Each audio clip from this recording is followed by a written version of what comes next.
ba fileeg ñaari fan dinañu ko delloo ci sago dina dellu ñuy ngeen mën a gisanteeg moom tey di vendredi 25 août ñu xëy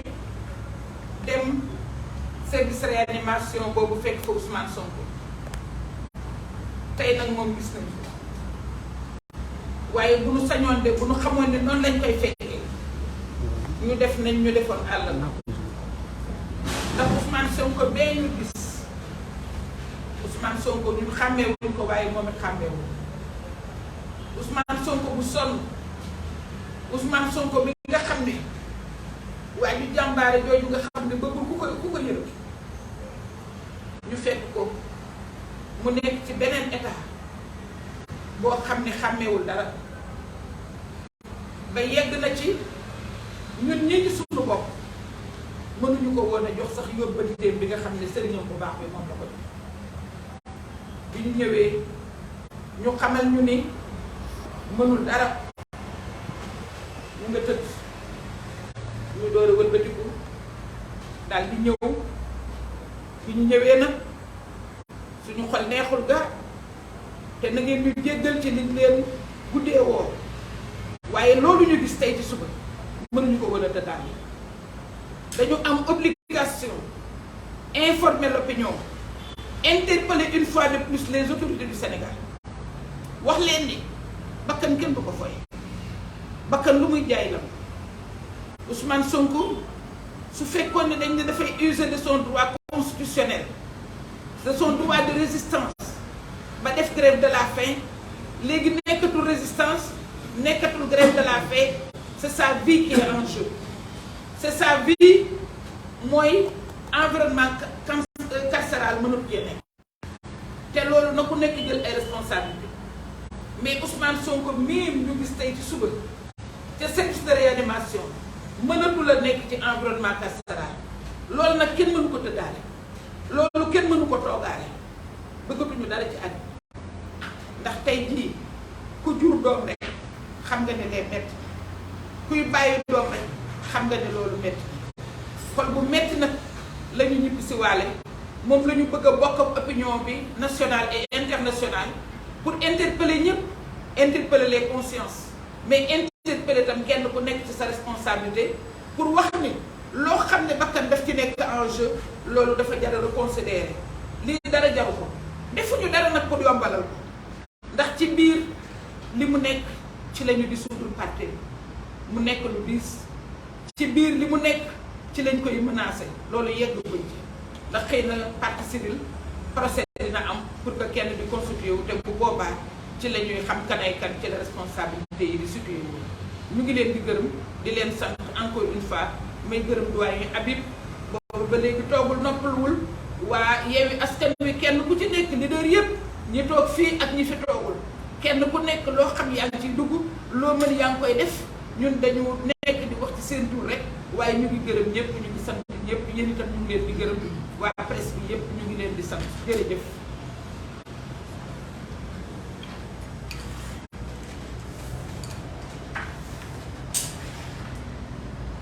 asalaamaaleykum mbokku Sénégal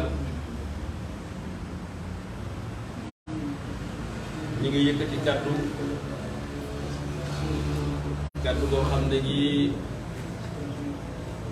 xol yi neexut xel mi dalut luñ doon jullit di wekk lépp ci kaw suñu borom subhanahu wa taala dañoo gis ne réew mi toll na foo xam ne fii ku tiitut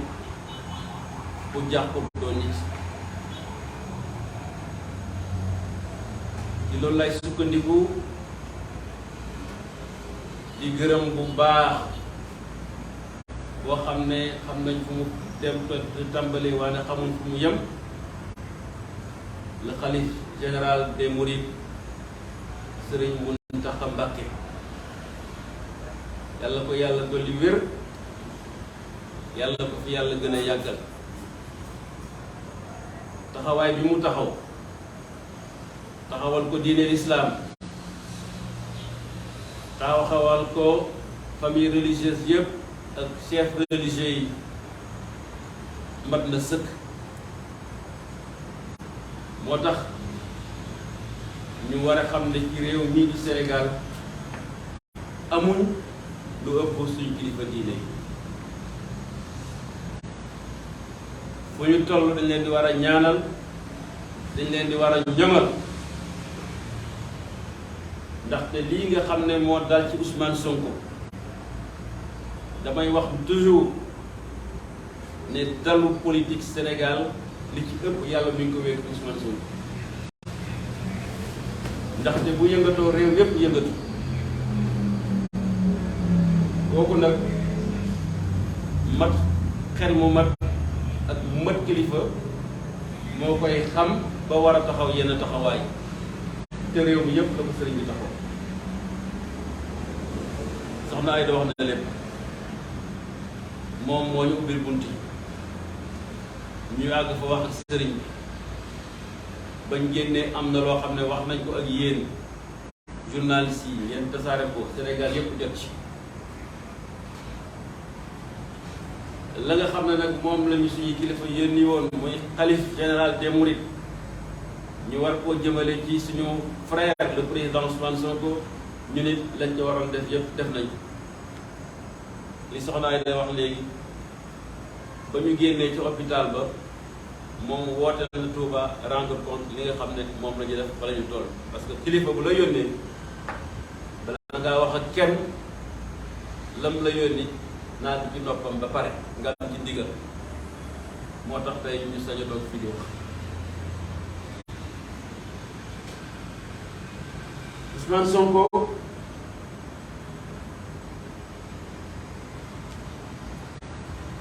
Ousmane Sonko Ousmane Sonko laa wax de nekk na ci diggante bu doy waar.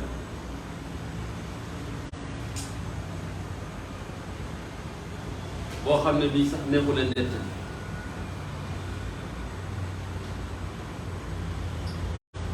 te loolu lépp nga xam ne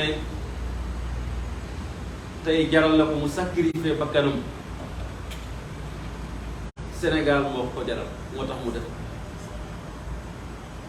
projet bi nga xam ne yëkkati na ko ba ndaw yi xam ko moomal ko seen bopp topp ko moo tax muy def sacrifice bi muy def.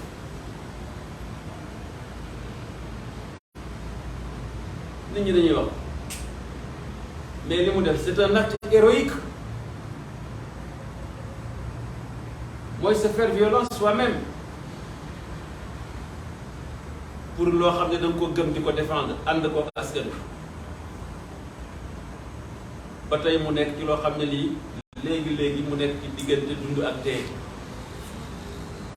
dëgg gi dañ koy wax lu métti soxna Ayda wax na ko. li nga xam ne moom la ñu xalif bi yónnee biñ demee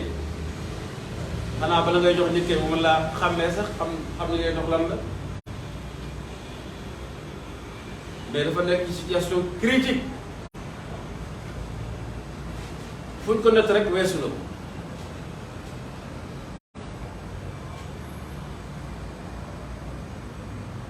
et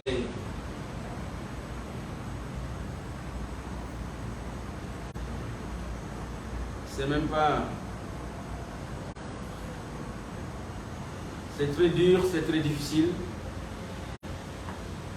pour njabootam, ay soxnaam, ay mbokk deretam, ay mbokkam yu mbokk kuréel Yewwi Askan Wi ak des millions de jeunes sénégalais yu ko topp ak des millions de jeunes africains, ay intellectuels ñi ëpp xam-xam ci Afrique fi mu nekk ñépp ñu ngi koy méttiwul. ñu xamal leen ne gis nañu ko tey ñun dem nañ teg bët Ousmane Sonko na mu nekkee du yoon, luy jot na fee mu tëdd du place am. li soxnaam yi wax mooy dëgg nañ ko bay mu dellu këram ñu bay ko ay soxnaam ñu toppatoo ko loolu mooy dëgg leneen lu ñu leen wax du loolu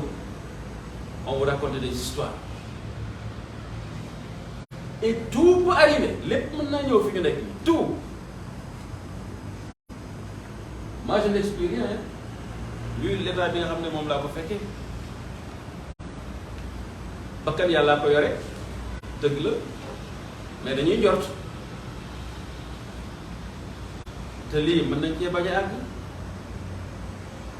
waruñ ci woon a àgg sax Macky Sall il faut que mu arrêté moom mooy principal responsable li nga xam ne moom la Ousmane Sonko nekk tey situation bi moom ak son gouvernement et son pouvoir il faut que nit ñi xam bu ko neexoon suba mu dakk parce que liñ ko teg boobu ba léegi ba mu nekk situation boobu injustice la du yoon. Alors en tout cas soxna yi da wax na ko mënuñ ko woon a tëddaalee tey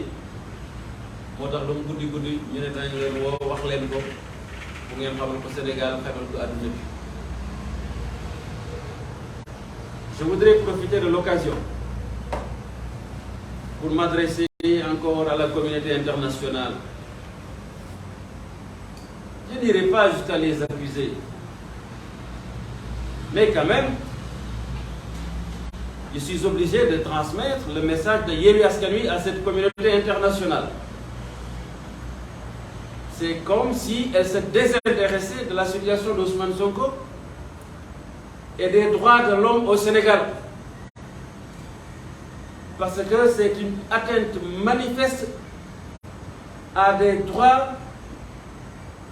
de l'opposant le plus en vue, sur qui repose en grande partie la stabilité politique du Sénégal. Et comme ils se disent des amis du Sénégal, c'est quand même incompréhensible, inadmissible, inacceptable que ce soit silence radio sur la situation de Ousmane Sonko. Je profite de l'occasion pour interpeller encore le haut commissaire aux droits de l'homme, au nom des Nations Unies. Nous lui avons écrit depuis le 14 juin pour attirer son attention sur la situation du Sénégal, demander une commission d'enquête internationale indépendante pour nous édifier sur tout ce qui s'est passé dans notre pays. Silence radio. Depuis lors, il n'y a pas de réponse. Et peut-être que si c'était préoccupé de la situation du Sénégal, on n'en serait pas là aujourd'hui. La CEDEAO, qui va peut-être bientôt disparaître. La CEDEAO, qu'est-ce qu'elle fait pour le Sénégal? Rien, absolument rien. Ils sont toujours là entre chefs d'État, former leur syndicat. Quand ils voient qu'une situation est en train de se détériorer dans un pays membre, dans un État membre, ils ne disent rien jusqu'à ce qu'il y ait grabuge pour essayer d'intervenir. Ce sont de mauvais médecins. Ce sont de mauvais, excusez-moi l'expression, je doute de leur capacité même de... Parce qu'on dit gouverner, c'est prévoir. S'ils répondent vraiment aux qualités de chef d'État, ils doivent prévoir, quand des situations pareilles se posent, ce qui pourrait advenir. Ils disent rien. Alors, les pays qui se disent amis du Sénégal, qui veulent que notre pays soit toujours cet exemple de démocratie, un îlot de respect des droits de l'homme et des libertés individuelles. Personne ne dit rien.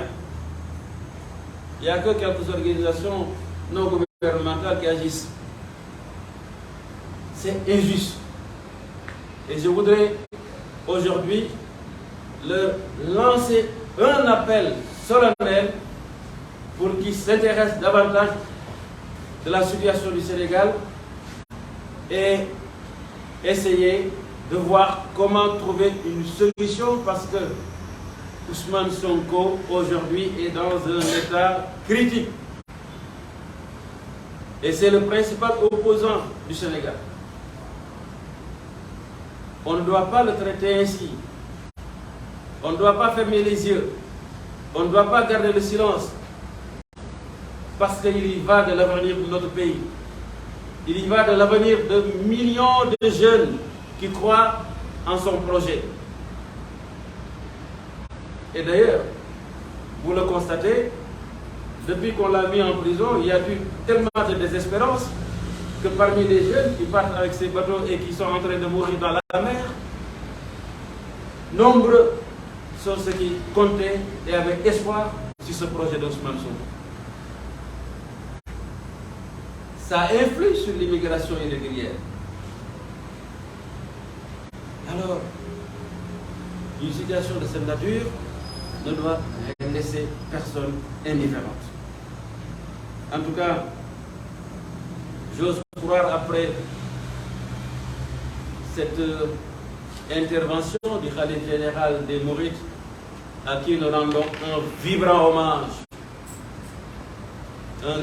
très grand, vibrant hommage, parce qu'il a joué son rôle et il l'a fait au nom de tous les foyers religieux du Sénégal. Il a encore prouvé que les chefs religieux de notre pays sont des régulateurs sociaux. Ils participent plus que les politiques même à la stabilité du pays. C'est pour cela qu'ils méritent d'être protégés. Dieu les protège, c'est vrai. Mais au niveau social, ils méritent beaucoup plus de considération. C'est pour cela que je voudrais aussi lancer un appel à tous les jeunes du Sénégal. À tous les jeunes du Sénégal, à tous les Sénégalais, leur dire que ces chefs religieux, il faudrait qu'on les préserve davantage. Parce que ce qu'ils sont en train de faire, personne d'autre ne le fait. Personne. J'ai parlé tout à l'heure de la communauté internationale, elle ne le fait pas. Les responsables politiques, ils ne le font pas. Les autres lobbies qui sont là, personne ne le fait. Il n'y a que les chefs religieux, et particulièrement le khalife général des Mourides, de Touba, qui le fait. Alors, au nom de cette dimension, il faut vraiment prier pour que Dieu lui accorde une très bonne santé, une longue vie, pour qu'il puisse continuer de jouer ce rôle, parce que le Sénégal en a besoin. Je voudrais aussi, avant de terminer, signaler que vous me voyez comme ça, mais am na ñoo xam ne nekkuñu fi ci kilifa yi bokk ci Yewwi Askan Wi, mel ne président Déthié Fall, ngeen xam ne fi ngeen ko daan gis siège am la ñu nekk, mais tey mu nga bitim réew diggante Alger ak Paris nekk ci mission, moo tax fekkee wu ko incha allah fii ak suba dana ñëw. Ku mel ne Cheikh Tidiane Youm, secrétaire général du PUR, sànq ba léegi ñoo nekkoon, mais après dañu ko woo loo xam ne lii woo bu jàmp la, moo tax mu daw dem ne daal nañ continuer nañ def suñu réunion defal ko compte rendu après. Ku mel ni Cheikh Tidiane Dièye, ngeen xam ne ni mu mel ak Ousmane Sonko, moom it ñu ngi diggante Ziguinchor ak Dakar ay teq-teq moo tax ñëwul. Ku mel ni Malick Gakou, moom it mi ngi bitim réew, démb xaw ma gën démb la voyagé fekkewul. Ku mel ne professeur Abi Dat, moom it nekk ci njàngale bi moo am moo tax teq-teq moo tax fekkewul toogaay bi. Donc loolu daal mooy le ministre Moustapha Guirassy ñoo nekkoon léegi moom it vraiment mu nekk ay xat-xat moo tax moom it nekk fi, mais ngeen xam ne ñoom ñi fi nekkal ñi fi nekk ñëpp ñoo bokk yitte bi, ñoo bokk pas-pas bi, ñoo bokk li nga xam ne ñu ngi koy méttalu li nga xam ne suñu président Ousmane Sonko ci la nekk. Di am yaakaar que autorité politique yi ñoom Macky Sall danañ dégg li nga xam ne moom la khalife général des Mourides wax, ba nu ñu mën a def rek ak nu mu gën a gaawee ngir jàmmi réew mi Ousmane Sonko génn foofu, parce que am nañ pexe. am nañu pexe yuñ ko defee damay wax toujours ku fexe ba Karim Wade bokkat fexe ba Khalifa Sall bokk war ngaa mën a fexe ba Ousmane Sonko mii Juan Branco ñu jàpp ko bàyyi ko mu ñibbi ak yëpp ni mu demee kooku bu ne la mënu maa régler problème Ousmane Sonko mënuñu ko gën te réew mi moo ko soxla ñëpp jàmm lañ bëgg bu ñëpp bëggee jàmm la te Ousmane Sonko